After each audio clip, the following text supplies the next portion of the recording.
मुझे लगता है इंसान का दिमाग ना कुछ इस तरह से डिजाइन किया गया है कि उसे अंधेरे से डर लगता है। बिल्कुल, और अनजान चीजों से भी। हाँ, अनजान चीजों से भी। लेकिन मनोविज्ञान का एक बहुत ही दिलचस्प पहलू है जो कहता है कि सबसे बड़ा और सबसे गहरा खौफ ना तब पैदा नहीं होता जब कोई भयानक राक्षस अचानक सामने आ जाए। सही कहा।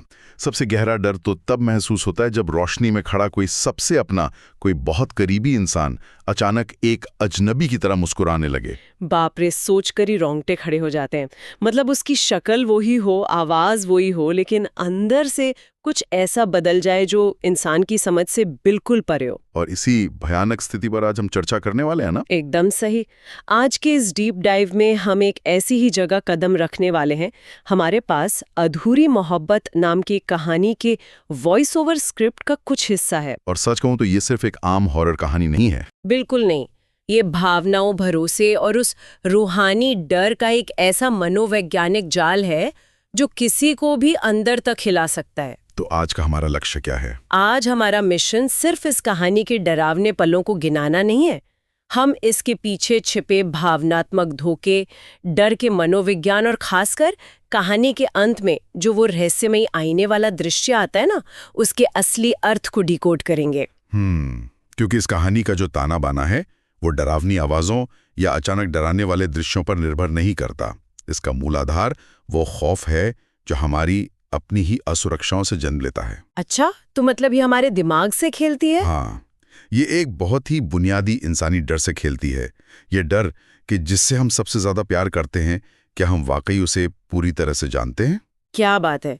क्या वो प्यार हमें बचाएगा या वही प्यार हमारी तबाही का कारण बन जाएगा? बिल्कुल, और यही बात इस स्क्रिप्ट को इतना असरदार बनाती है। तो चर्चा की शुरुआत उस दृश्य से करते हैं जहां आरव और रिया उस पुराने वीरान घर में पहली बार दाखिल होते हैं।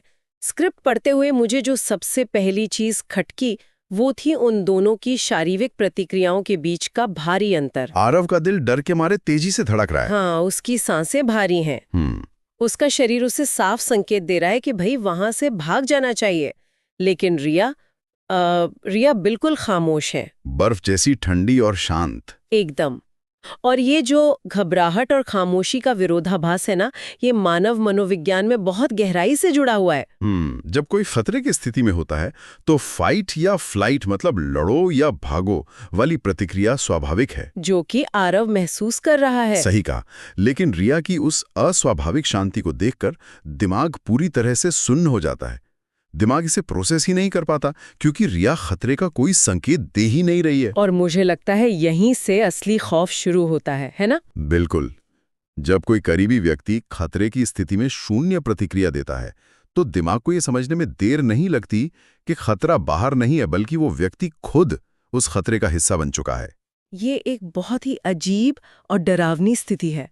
और तभी ऊपर की मंजिल से एक आवाज आती है, टक टक टक। ये कोई चीख नहीं है और कोई बहुत तेज धमाका भी नहीं है। हाँ, बस एक धीमी लयबद्ध आवाज है जो उस सन्नाटे को और भी ज्यादा घुटन भरा बना देती है। आरव घबराकर कांपती आवाज में कहता है कि रिया यहाँ से चलते हैं। लेकिन रिया उसकी बात अनसुनी कर देती है। बिल्कुल, और सीढ़ियों की तरफ बढ़ने लगती है।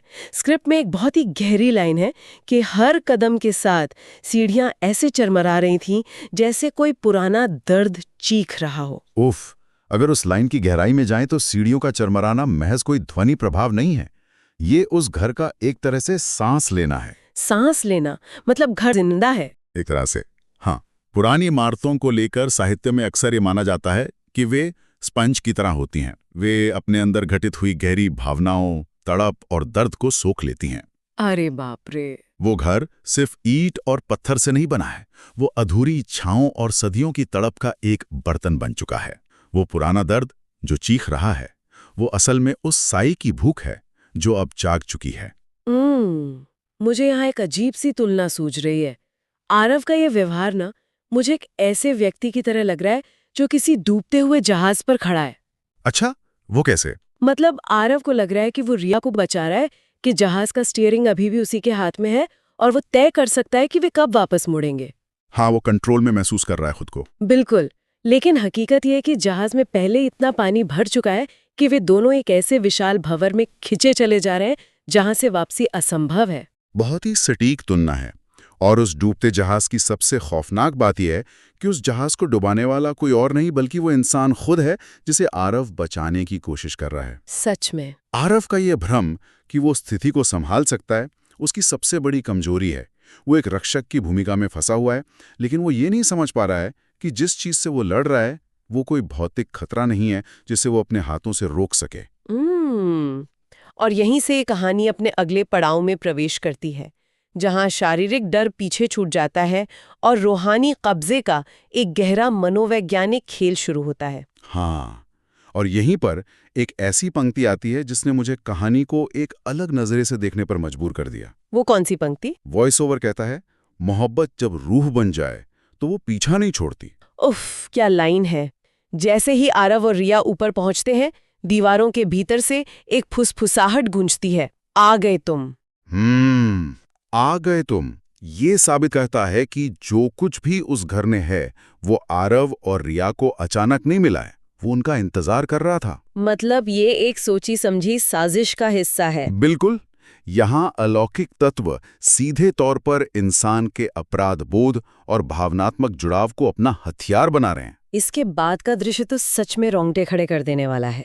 रिया मुड़ती है, उसकी आंखों में आरव के लिए जो मासूमियत और प्यार था ना, वो पूरी तरह से गायब हो चुका है। और उसकी जगह एक खौफनाक सदियों लंबे इंतजार ने ले ली है। हाँ, और फिर रिया एक बेहद ठंडी भावीन आवाज में कहती है, तुम इतनी देर से क्यों आए आरव? एक पल के लिए खून जम जाता है ये सुनकर। जरा रुकिए, यहाँ एक बहुत बड़ा सवाल खड़ा होता है। जब मैंने ये पढ़ा तो मैं सोचने लगी कि क्या ये सच में रिया की आवाज है जो आरव से शिकायत कर रही है, या ये उस घर का सदियों पुराना प्यासा साया है जो रिया के रूप का इस्तेमाल कर रहा है। बिल्कुल, मुझे तो ऐसा लगा जैसे कोई आरव के अंदर अपराध बोध यानी गिल्ट पैदा करने की कोशिश कर रहा हो। मैं आपकी इस बात से पूरी तरह सहमत हूं। ये रिया नहीं है, ये एक तरह का भावनात्मक परजीवी है जिसे हम इमोशनल पैरासाइट कह सकते हैं। Emotional parasite? वो क्या होता है? जब हम डरावनी कहानियों की बात करते हैं तो अक्सर भूत प्रेत लोगों को डराकर भगाते हैं, है ना? हाँ, दरवाजे पटकना, चीजें फेंकना। बिल्कुल। लेकिन यहाँ ये साया आरव को भगा नहीं रहा है बल्कि उसे रोक रहा है। वो रिया के रूप का उपयोग करके और तुम इतनी देर से क्यों आए पूछकर आरव के अंदर एक तरह का अपराधबोध पैदा कर रहा है। अच्छा, तो वो उसे इमोशनली फंसाला है। हाँ, मनोविज्ञान में इसे कॉग्निटिव डिसोनेंस कहा जाता है। इसे थोड़ा और आसान शब्दों में समझाइए ना, ये कैसे काम करता है? देखिए, जब इंसान का दिमाग किसी ऐसे चेहरे को देखता है जिस पर वो सबसे ज्यादा भरोसा करता है, लेकिन वो चेहरा ऐसा व्यवहार करता है जो खतरनाक या अजनबी हो, तो दिमाग उलझ जाता है। वो फैसला नहीं कर पाता कि क्या करे। बिल्कुल, वो तय नहीं कर पाता कि प्यार करे या अपनी जान बचाकर भागे। आरव भागना चाहता है लेकिन रिया का चेहरा उसे भागने नहीं देता। बाप रे। साया इस बात को अच्छी तरह जानता है। उसे पता है कि आरव की असली ढाल उसकी शारीरिक ताकत नहीं बल्कि उसका प्यार है। इसलिए साया उसी प्यार को आरव के खिलाफ एक हथियार में बदल देता है। ये तो एक तरह से किसी के साथ किया गया सबसे क्रूर भावनात्मक धोखा हुआ, मतलब इमोशनल बिट्रेयल। एकदम सही। जिस चेहरे को देखकर किसी को सुकून मिलता हो, वही चेहरा अब एक जाल बन गया है। और ये बात कहानी के अगले हिस्से में और भी स्पष्ट हो जाती है जब आरव को उस घर का मिथक याद आता है। हाँ, आरव को अचानक याद आता है कि लोग कहते थे इस घर में कोई ऐसा रहता है जो अपनों का रूप ले लेता है। अपनों का रूप ले लेने का ये मिथक दुनिया भर की कई संस्कृतियों में पाया जाता है। डॉपलगांगर या चेंजलिंग की कहानियां सदियों से मौजूद हैं। मैंने भी सुनी है ऐसी बातें। अगर ऐतिहासिक नजरिए से देखें तो इंसानों ने ये कहानियां शायद इसलिए घड़ी थीं ताकि वो उस स्थिति को समझ सकें जब उनका कोई अपना अचानक से बदल जाता है। शायद किसी मानसिक बीमारी की वजह से। हाँ, या फिर जब रिश्तों में कोई बड़ा धोखा मिलता है। अपनों का रूप लेना दरअसल उस डर का प्रतीक है जब एक जाना पहचाना इंसान रातों रात अजनबी बन जाता है। और ये अजनबीपन तब अपनी चरम सीमा पर पहुंचता है जब रिया आरव के करीब आती है और उसके चेहरे को छूती है। वो सीन बहुत भारी है, बहुत ज्यादा। स्क्रिप्ट के अनुसार रिया का वो स्पर्श रूह कंपा देने वाला था। वो कहती है, मैंने तुम्हारा इंतजार किया बहुत लंबे समय तक। एक अजीब सी ठंडक है उस लाइन में। यहाँ मैं एक बात पर जोर देना चाहूंगी, मुझे ये सिर्फ एक भूतिया कहानी का हिस्सा नहीं लगा, ये मुझे एक बहुत ही गहरे टॉक्सिक रिश्ते का रूपक लगा। मतलब एक जहरीला रिश्ता। अच्छा, आप इसे एक रूपक की तरह देख रही हैं? हाँ, आरव जिस प्यार पर सबसे ज्यादा भरोसा करता था, जिस प्यार के लिए वो उस खौफनाक घर में जाने को तैयार हो गया, वही प्यार अब उसे निगलने की कोशिश कर रहा है। इस विचार को थोड़ा और गहराई से देखते हैं। अगर ये एक जहरीले रिश्ते का रूपक है, तो यहाँ साया क्या कर रहा है? वो उसे धीरे धीरे खत्म कर रहा है। हाँ, पर वो कोई चाकू या हथियार लेकर आरव के पीछे नहीं दौड़ रहा है। वो आरव के दिमाग के सुरक्षा तंत्र को बंद कर रहा है, उसके डिफेंस मैकेनिज्म को खत्म कर रहा है। बिना लड़े ही उसे हरा रहा है। बिल्कुल। जब कोई हम पर हमला करता है तो हम अपनी रक्षा करते हैं, लेकिन जब कोई प्यार का नाटक करके हमारी ही भावनाओं का फायदा उठाकर हम पर कब्जा करता है, तो हम अपनी इच्छा से उस जाल में फंस जाते हैं। उफ, ये तो बहुत गहरी बात है। रिया का वो ठंडा स्पर्श और इंतजार की बात, ये सब आरव को मानसिक रूप से तोड़ने और उसे आत्मसमर्पण के लिए मजबूर करने का एक तरीका है। और ये आत्मसमर्पण कैसे होता है, ये हमें कहानी के क्लाइमैक्स में दिखता है, वो रहस्यमयी आईने वाले दृश्य में। वो इस पूरी कहानी का सबसे प्रभावशाली हिस्सा है। मुझे भी ऐसा ही लगता है। आईना वो भयानक सच्चाई दिखाता है जिसे आरव की खुली आंखें अब तक समझ नहीं पा रही थी। वो सच्चाई जो भ्रम के पीछे छिपी थी। हाँ, स्क्रिप्ट कहती है कि आईने में आरव ने जो दृश्य देखा, उसके बाद उसकी सांसें हमेशा के लिए थम सी गईं। आईने के अंदर रिया के पीछे एक विशाल भयानक साया था, जो धीरे धीरे रिया के शरीर के अंदर समा रहा था। वो उसका हिस्सा बन रहा था। साहित्य में ना आईने का एक बहुत ही विशेष स्थान है। वो कैसे? सदियों से आईने को सच्चाई और आत्मा का प्रतिबिंब माना गया है। हमारी आंखें आसानी से धोखा खा सकती हैं, हमारी भावनाएं हमें अंधा कर सकती हैं, लेकिन आईना कभी झूठ नहीं बोलता। वो सिर्फ सच दिखाता है। बिल्कुल। आईना भौतिक दुनिया के भ्रम को चीरकर वो दिखाता है जो वास्तव में वहां मौजूद है। रिया का उस साये में विलीन होना ये दिखाता है कि उसका इंसानी वजूद अब पूरी तरह से खत्म हो चुका है। वो अब वो रही ही नहीं। हाँ, अब वो रिया नहीं रही, बल्कि उस घर की भूख का एक पुतला बन चुकी है। रुकिए, असली खौफ तो इसके बाद आता है। मैंने जब इसे पढ़ा तो मैं सच में कुछ पलों के लिए सुन रह गई थी। आप उस आरव वाले पल की बात कर रही है ना? हाँ, आईने में रिया के पीछे साया दिखना डरावना है, लेकिन सबसे भयानक क्षण वो है जब आरव आईने में खुद को देखता है। आईने में आरव को अपना खुद का चेहरा नजर ही नहीं आता। उसे किसी बिल्कुल अनजान इंसान का चेहरा दिखाई देता है। ये एक ऐसा मोड़ था जिसकी मुझे बिल्कुल उम्मीद नहीं थी। मैं सोच रही थी कि आरव अब रिया को बचाने के लिए कुछ करेगा या वहां से भागने की कोशिश करेगा, लेकिन उसका खुद का चेहरा ही बदल जाना, इसका क्या अर्थ निकाला जाए? ये दृश्य इस कहानी का मास्टरपीस है। जब आरव अपना चेहरा आईने में नहीं पहचान पाता, तो इसका सीधा मतलब ये है कि आरव अब एक बाहरी व्यक्ति या महज एक शिकार नहीं रह गया है। तो वो क्या बन गया है? मनोविज्ञान की भाषा में इसे पूरी तरह से पहचान का खो जाना कहेंगे, मतलब लॉस ऑफ आइडेंटिटी। अच्छा, मतलब उसकी अपनी कोई पहचान बची ही नहीं? एकदम सही। जब इंसान किसी ऐसी अधूरी मोहब्बत या किसी जहरीले रूहानी साए के इतने करीब चला जाता है और उसमें इतना डूब जाता है, तो वो सिर्फ अपनी जान नहीं गंवाता, बल्कि अपना अस्तित्व भी गंवा देता है। आरव अब उस साए का, उस घर का हिस्सा बन चुका है। मतलब वो अब आरव रहा ही नहीं? बिल्कुल नहीं। वो सिर्फ एक शिकार नहीं बना है, बल्कि वो अब उस अधूरी मोहब्बत के अंतहीन चक्र का एक नया मोहरा बन गया है। बाप रे! जो साया रिया को निगल रहा था, उसने आरव की पहचान को भी पूरी तरह से मिटा दिया है। अब वो उसी घर की, उस दर्दनाक विरासत का एक नया पन्ना बन चुका है। और तभी बिल्कुल आखिर में उस सन्नाटे को चीरते हुए पीछे से एक बेहद ठंडी आवाज गूंजती है, अब तुम कहीं नहीं जा सकते। ये सिर्फ एक चेतावनी नहीं है। नहीं, ये उस पिंजरे का दरवाजा हमेशा के लिए बंद होने की आवाज है। कहीं नहीं जा सकते का मतलब ये नहीं है कि घर का दरवाजा बंद हो गया है। तो इसका क्या मतलब है? इसका मतलब है कि अब आरव के पास लौटने के लिए अपना खुद का कोई वजूद ही नहीं बचा है। आरव ने अपनी पहचान खो दी है, रिया पहले ही साए का हिस्सा बन चुकी है, और अब वो दोनों हमेशा के लिए उस घर में कैद हो गए हैं। ये एक बहुत ही त्रासद, मतलब एक ट्रैजिक अंत है। बहुत ज्यादा। ये कहीं नहीं जा सकते उस मनोवैज्ञानिक और रूहानी अवस्था को दर्शाता है जहां से कोई वापसी नहीं होती। आरव का खुद को आईने में ना पहचान पाना ये स्थापित कर देता है कि अब उसका अपना कोई स्वतंत्र अस्तित्व नहीं है। वो महज एक परछाई बन गया है। हाँ।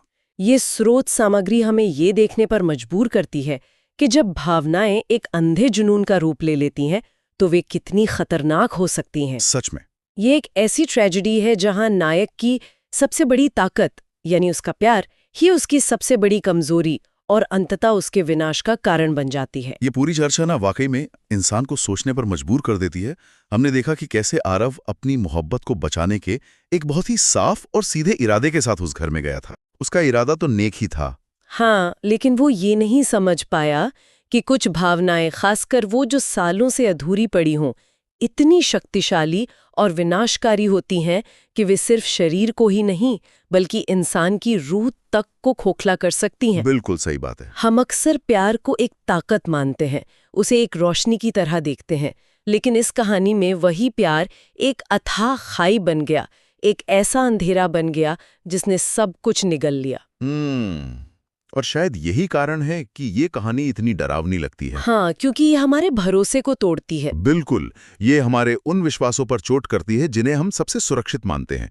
ये हमें बताती है कि जिसे हम बिना किसी शर्त के प्यार करते हैं, वही हमारे लिए सबसे बड़ा खतरा भी बन सकता है। अगर हम अपनी खुद की पहचान दांव पर लगा दें। और इसी गहरे विचार के साथ आज के इस डीप डाइव को समाप्त करते हुए एक सवाल है जो लगातार मेरे दिमाग में घूम रहा है। वो क्या? शुरुआत में हमने बात की थी कि कैसे रोशनी में खड़ा अपना ही इंसान एक अजनबी में बदल सकता है, लेकिन उस आईने वाले दृश्य को याद कीजिए। हाँ, जहां आरव को दूसरा चेहरा दिखता है। बिल्कुल, हम विचार कर सकते हैं कि आईने में आरव को जो वो अनजान चेहरा दिखा, क्या वो सच में कोई और था? या फिर वो आरव का ही वो भविष्य था जिसमें उसकी अपनी कोई पहचान बची ही नहीं थी। जब मोहब्बत एक जुनून या रूहानी जाल बन जाती है, तो क्या वो अंततः इंसान का अपना अक्स ही हमेशा के लिए मिटा देती है? इस पे जरूर सोचिएगा।